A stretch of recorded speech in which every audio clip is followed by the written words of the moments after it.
Hey everyone, thanks for joining. I'm Jeffrey Whetstone. This is my senior project final presentation. I'm going to go ahead and share my screen, get started on the PowerPoint.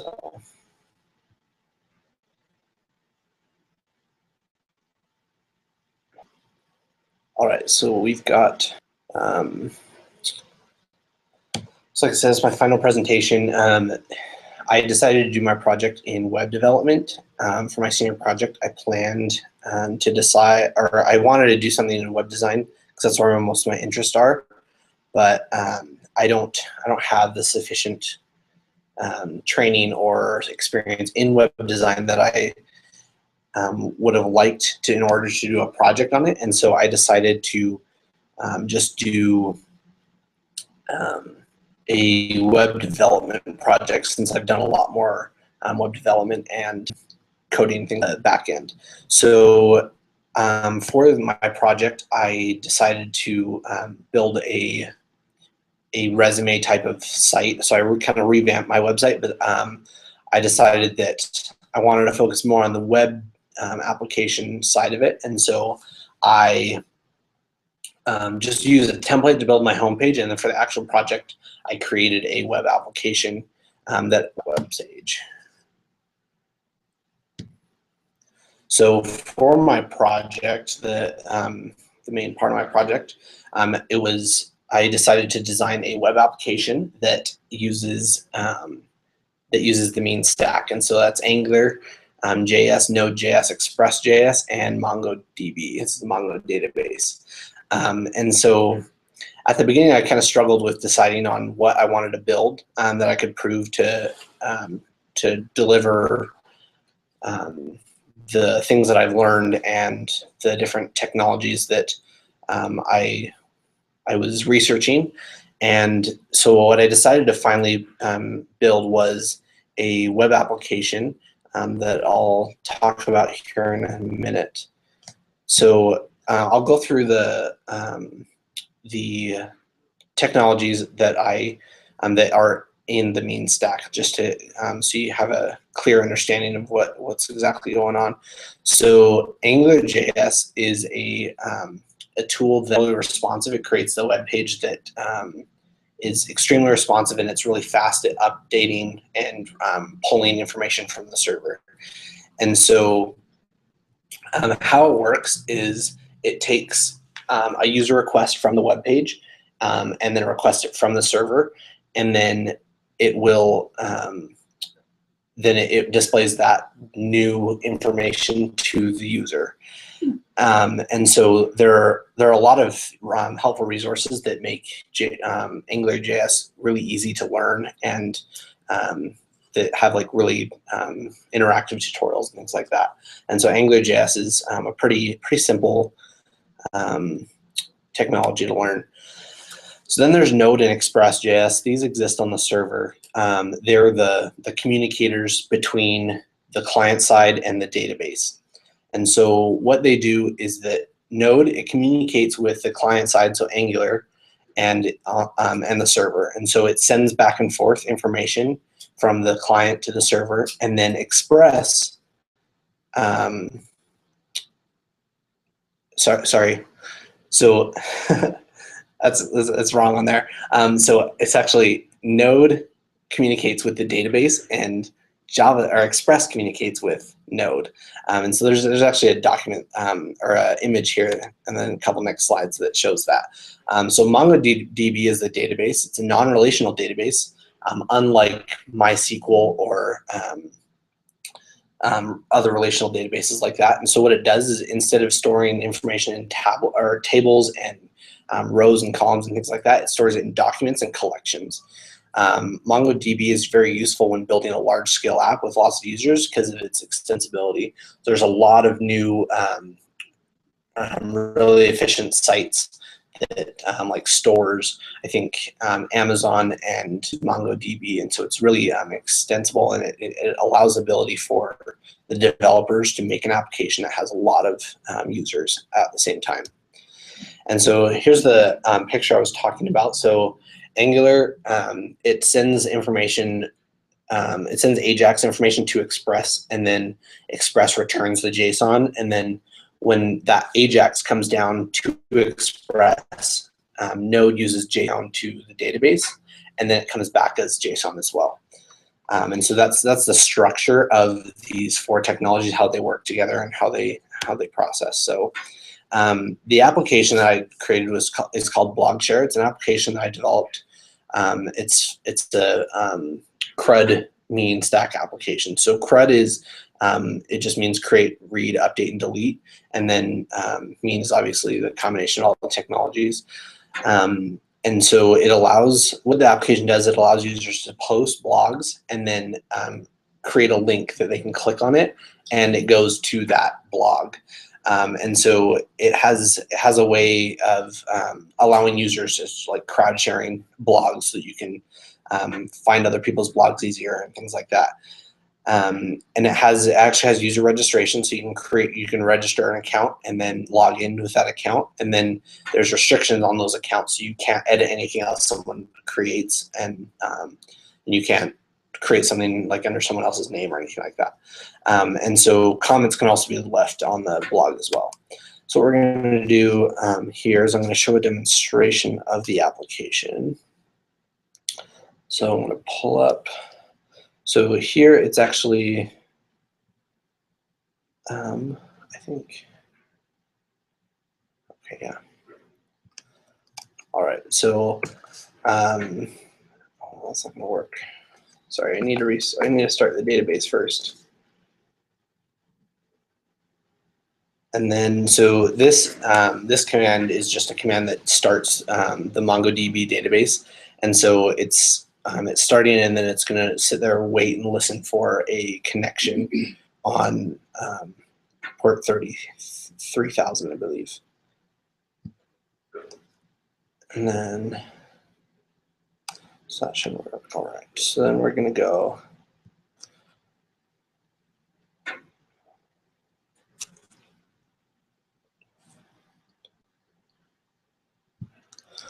All right. So I wasn't actually able to get the application to go live. I was only to run on my machine. I ran into some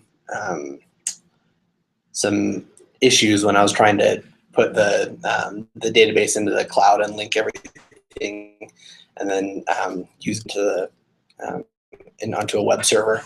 And so unfortunately, right now it's still on my machine, and I'm not able to get it out. And so users can't access it from their computers, but for now, it's just here on my machine. So this is the application. So it's called Share Your Blog, and the header up here has the home button, so this will take you back to this main page here, and then users have the ability to log in or register up here.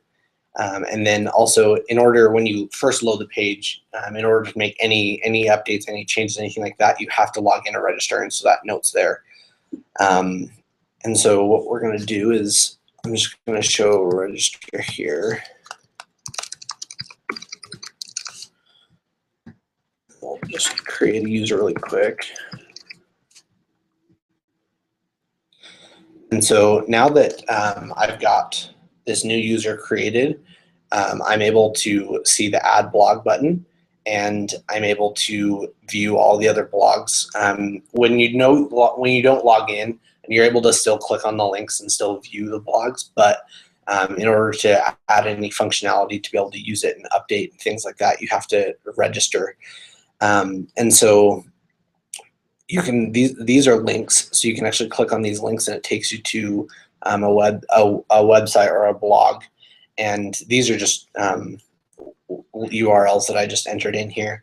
And then it shows you a description of what it's about, and then who posted it, and then any comments that are made. So here you can see the comments, and this is, again, a link to the website. And so you can add a comment in this section.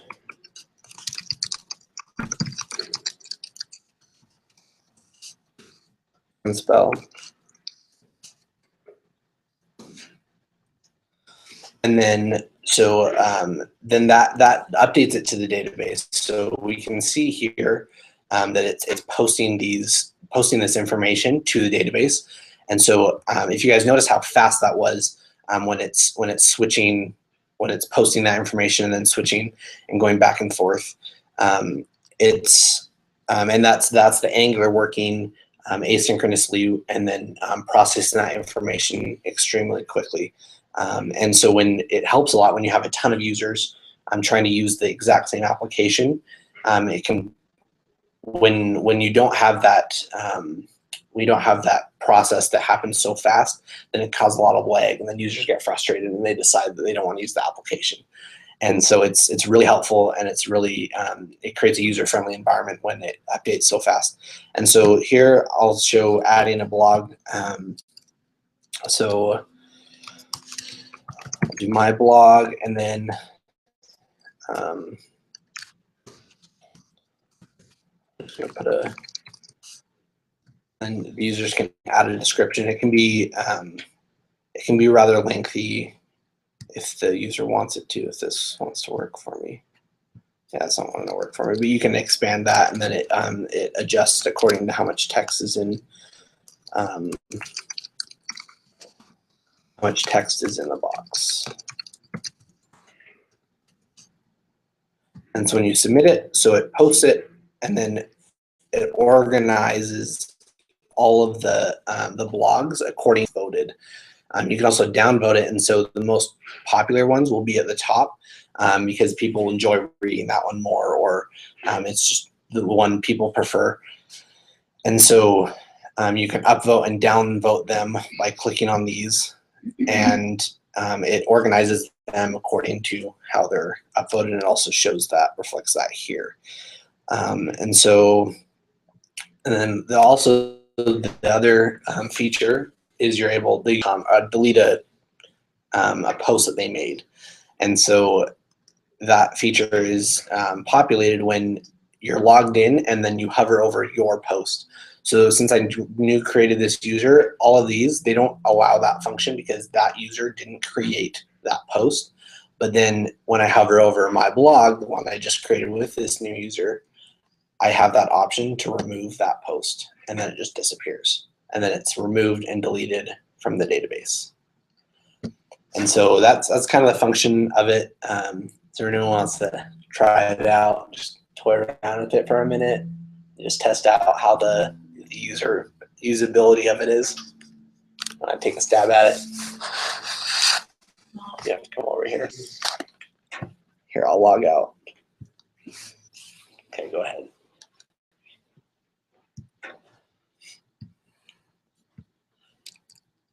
So I tried to update and make the user interface as fluid as I can, and make it so that the first things you look at are the most important aspects of the page. When I first started to create it, I only had the add blog button at the bottom, and it made it difficult because there was only one or two posts, and so it made sense when there's only one or two posts, but then all of a sudden you start to get 5 or 6, 10, 15, 100 posts in there, then you're never going to see that button all the way down at the bottom. And so I added, you have to be logged in to upvote and downvote as well. One of the only other, you can just go to, okay. The only other feature that I wasn't able to add in it's kind of frustrating as a user was the ability to edit your post. So that's the only thing that I wasn't able to implement, and it would make it a lot easier for the user to go in, because delete the post. That's really frustrating because it's just like, well, I have to go delete the entire post, everything I typed out. It's not that much information, but still sometimes if you write like a lengthy description, it can be frustrating as a user. And so that is That's the application. Does anyone have any questions right now about the application? Plus, you would then lose any upvotes that you had if you had to delete your post. Exactly. Yeah. So you'd lose the information that's associated with that post, and so it's edit feature would be extremely useful, but in these early stages, I wasn't able to get to that point. But it's definitely a feature I think would be cool to add in the future. How about an edit or delete feature for comments that people leave on the link? Yeah, so you can actually delete only the user. So you're not able to delete other people's comments, but the user, same functionality as the. Can the blog owner delete? No, you can't. So it's only the one that the user that created the post, and so there's a little bit of restriction, a little bit of toying around that would have to be done in order to implement the edit delete of the blog post owner and things like that, because that would be especially on the internet these days, it'd be important to be able to edit the posts that are on your page and things like that. So, Spam bots. yeah. Any other questions? Okay. All right, so go ahead and stop this. Just uses a lot of CPU when I have the database running, so. How long did it take you to make it? So in order to create the application, it took me about 3 weeks, 3 to 4 weeks, in order to write all the code and to so it actually, I started out learning the technologies, so it took almost 2 months technology sufficiently, like following all the tutorials and creating these weird, strange applications, like not necessarily as simple as Hello World apps, but applications that I could use that like in Angular specifically, and so it wasn't connected to a database, reflected on the web page, and then other applications like learning how to do Node. And so I tried to learn those applications first and then go into development. And so it took a lot longer because the technologies were a lot more difficult to learn than I thought they would be. And so not knowing anything about it, it took a lot more energy than I thought to learn about it before I could develop. And so the development aspect of it took about 3 weeks though. How does mean compare to like LAMP or WAMP? So I'm not really qualified to answer that question because I don't, I didn't really research the differences of them. I think that would be definitely something that that it would be like really beneficial to learn to understand the comparisons. But since this is kind of the first time that I've really dug into something completely new in the web development field, I think that it'd be really interesting to learn the differences and figure out which one's like better for what purpose. All right, so we're gonna continue the presentation here. All right, so I just have a couple more slides. So the people involved with this project were obviously me. I created the project and developed it, and then Brother Godfrey is my mentor and instructor. Jared Schellenberg is a mentor, Brother Mehmet, a teacher at BYU Idaho, is a mentor, and Kevin Okerlund is also a mentor. All the people involved in this project helped a lot. They helped me decide and figure out what exactly I wanted to do, where some things were faltering and things that I could improve on, and got me to where I am right now. The time schedule, so the planned completion date for the application was July 8th, and I was actually able to meet that that goal to have that completely developed. And then the final project, the product and the project documentation, all that is planned to be submitted and finalized by July 15th. Some of the difficulties, kind of what I discussed a little bit before, is that I ran a little bit of time management issues, and so I'd never really taken on a project this intense before, and so it was difficult figuring out exactly what I had to do by myself. I've worked in teams and developed applications and games and websites, but never all by myself, and so it was difficult to figure out what exactly needed to be done when. And then, as I was mentioning earlier, from Monica's comment, that it was I didn't have a good understanding of how the technologies worked, and it was kind of frustrating at first because I wanted to learn how they worked and have a good understanding before I went into development. So that took longer than I thought. And then the change of direction in the middle of it, I was kind of thinking about doing one application. Then I thought, then I started learning about the technologies, and then discovered that it would have been a lot harder to create that type of application than I'd thought. And so I changed the idea and decided to develop the BlogShare application.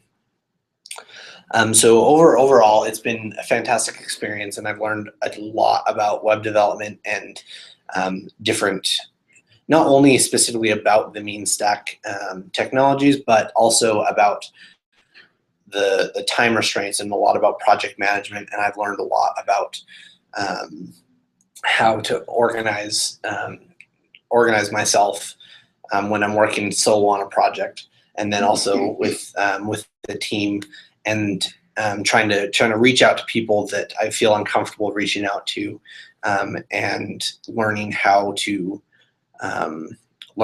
be a successful developer. And so I think this experience is going to help me out a lot, and learn how to be a much better web developer. And then I think I'm on a good path to be able to showcase these things and get hopefully a good job in the future. Is there any final questions? No final questions. All right. Okay, thanks. That's the end of my presentation. Thank you guys for sticking around, and I'm going to end the show here. Good job. Yay.